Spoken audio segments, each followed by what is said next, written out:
Welcome to the Global News Podcast on YouTube, where we go behind the headlines to find out more about a story and why it matters. I'm Charlotte Gallagher.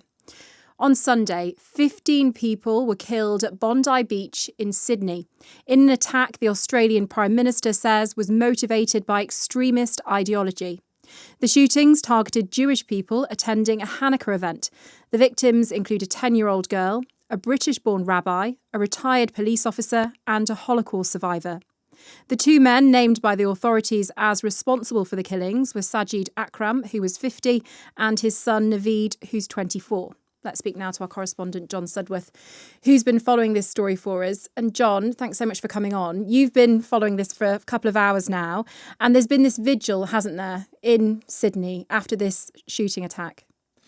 There has been. I mean, as viewers, listeners will know, Charlotte, from the extraordinary footage coming out of Sydney, there has been a huge outpouring of shock and grief in that city. Bondi Beach is, of course, iconic.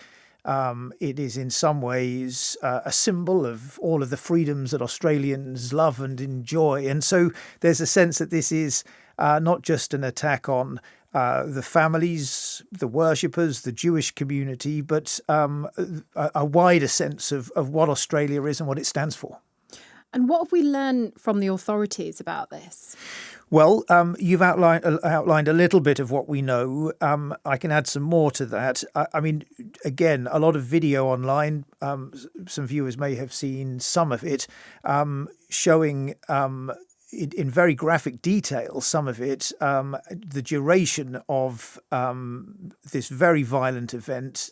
These two men, father and son, on this bridge, a short distance from Bondi Beach, targeting a gathering of Jewish people celebrating Hanukkah.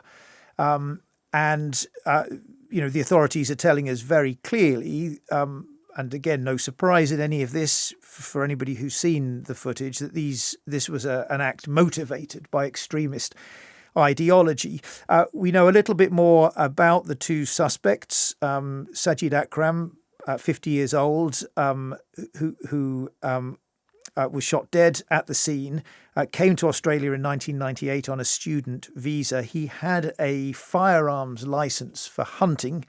And his son Naveed, an Australian-born citizen, now in hospital in a critical condition. In terms of motive, of course, the authorities at this stage not saying much more than that broad sense of what they think was behind this. And there will be a lot of questions being asked as well, of course, about what may have been known. Two things, I think, to add some detail on there in terms of what the authorities have told us. First of all, they've have made it very clear that they say they had very little prior knowledge of either of the suspects ahead of this incident, but they have admitted that at some point Naveed Akram had come to the attention of the authorities, and ABC Australia, the Australian national broadcaster, have suggested that at some point there was a suggestion that he had some kind of link to Islamic State. But the Australian Prime Minister Anthony Albanese has said that he was deemed not to be a threat. So, that was either wrong at the time or something has changed in the intervening period. And that will, of course, now be a central focus of the investigation. And as we've said, this was an attack targeting Jewish people. And some people are asking about whether there is an antisemitism problem in Australia. I mean, this would, I think it's hard to watch an event like this and conclude otherwise. The figures suggest, as in many parts of the world, there has been a significant uptick in anti-Semitic incidents and anti-Semitic violence in particular, targeting of synagogues, that kind of thing. As always, definitions are debated, etc., etc. But I think if you look at what the Australian government is saying and the position it's taken, it has appointed an expert to look into this because it sees this as such a serious problem. And already there was a discussion underway about whether more needed to be done, for example, to combat anti-Semitic hate speech online, whether more regulation was needed. So I think that very much suggests that something rings true when members of the Jewish community in the aftermath of this dreadful incident are saying that although it is shocking, they are also somewhat unsurprised that this has happened. Let's talk now about the man who stopped one of the gunmen, which is 43-year-old Ahmed al Ahmed, and we can see the footage now. And John, that is incredible footage when you watch it, the bravery of him. Absolutely extraordinary, to see him unarmed, tackling the gunman with his bare hands. Obviously been widely praised for his bravery. He has had a visit in hospital from the Premier of New South Wales, Chris Minns. What do we know about him? He's a fruit shop owner. As you say, 43 years old, the father of two young daughters from a Syrian background. And the BBC's recently spoken to his own father, who said that his son did not hesitate. And I think in those actions, if it's not too much to express it this way, I think many Australians are seeing something of a glimmer of hope in his actions and the bravery shown in attempting to disarm the gunman as he did. Yeah, we saw the best in people and also the worst in people. And you've been looking at, particularly at the moment, the delay, I think, in the police getting to the scene. Well, there's certainly the questions that are being asked about that, Charlotte. There is one video that almost captures the entirety of the incident. It's 10 minutes and 42 seconds long. It's focused on the bridge where the two gunmen spend much of their time. And I think it does prompt a few questions. Just some 20 seconds into the video, with the two gunmen already unleashing these barrage of shots in the direction of the crowd, you see a police car with its sirens on drive right past. So I think questions will be asked about whether anything could have been done earlier. After you see Sajid Akram leave the bridge, and he disappears for a few minutes.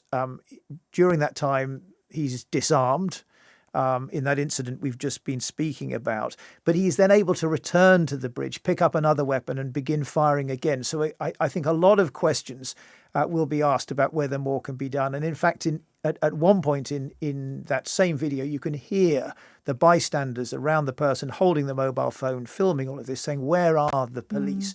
Now, the authorities have been asked about this in press conference. Chris Minns, the New South Wales Premier, has said it's important that we don't jump to conclusions, and making the very important point, of course, that in that attempt to bring this incident to a close, 2 police officers have been left in hospital in serious but stable conditions. And he suggests that the media ought to be very, very careful about jumping to conclusions. Nonetheless, I think in that investigation, the authorities themselves will, of course, want to know if lessons can be learned.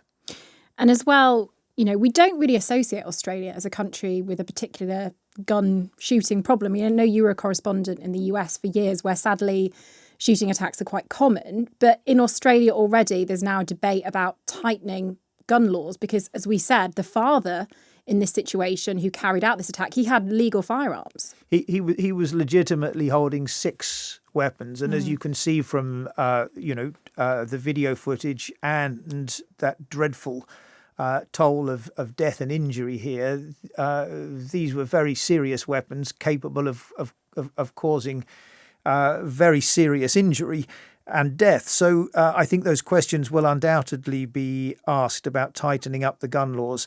Australian police are routinely armed, similar to America, very different from the United Kingdom. That is something that has sort of crept in over the years in increments.